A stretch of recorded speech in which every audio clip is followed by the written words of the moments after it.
Welcome back, folks. This is number 33 in my countdown of the top 50 games in my collection. This is Imperial Settlers. Um, it plays 1 to 4, so you can play this solo. They got a deck of cards, so you can learn how to play the game pretty much. It's probably best with 2 players. It takes 90 minutes. Probably 2 hours, maybe three if you got the full 4 players, and you got 1 or 2 that haven't played before. Difficulty, I would say, is a 4. This is the first 4 difficulty out of 5 on my list. There's definitely a lot going on. I'm not going to get into the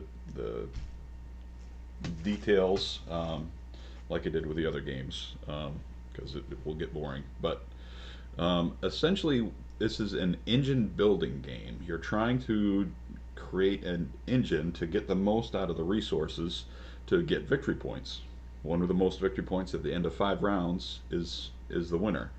So there are 4 different civilizations, empires, as it were, in the box. There's the Romans, the barbarians, the Egyptians, and the Japanese. And you interact with each other. You can make deals, which will get you more resources at the start of the next turn. You can raid their lands and destroy some of their buildings in an effort to try and destroy their or mess up their engine.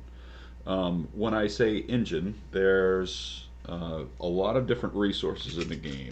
There's stone, there's people, wood, food, gold, which can be substituted for food or wood or stone.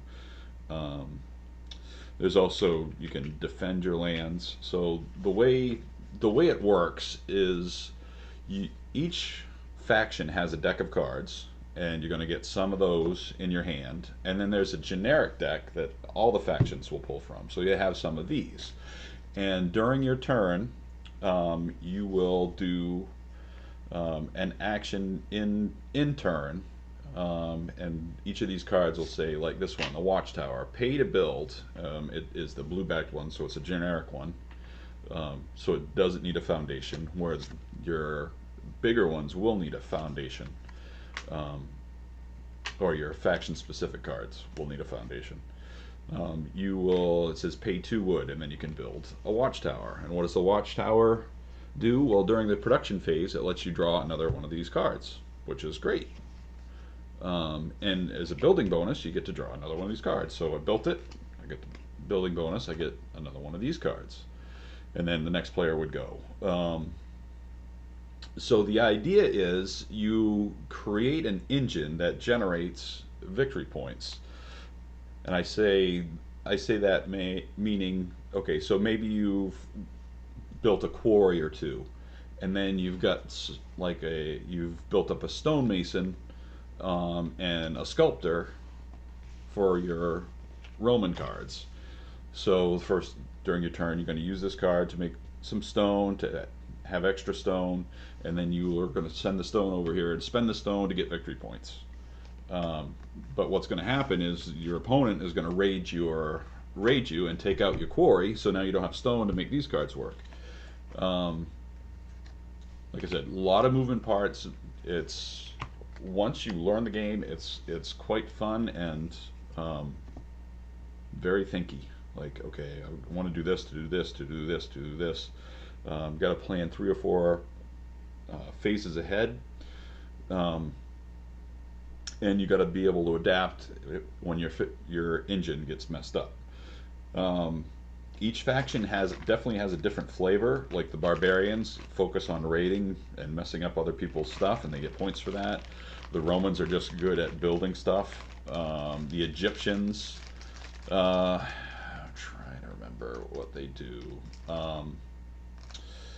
They can steal stuff by putting their tokens down. If I recall, on your stuff, you don't get to benefit from it. That might not be right. And then the Japanese focus on their people, and they can use their people as samurai to defend their land. So you get defense tokens that you can put on your territory that make them tougher to raid. They have to use double the raid tokens to um, destroy your land and take your stuff. But the Japanese can just use their people as the shields. There are a few expansions for this that are out. One expansions that add factions. There's the Aztecs and the Atlanteans. So it's not exactly a historically based, but it's fun. The art's nice. Doesn't take itself too seriously. Um, and yeah, this is Imperial Settlers, um, number 33. Stay tuned for 32 for the kids.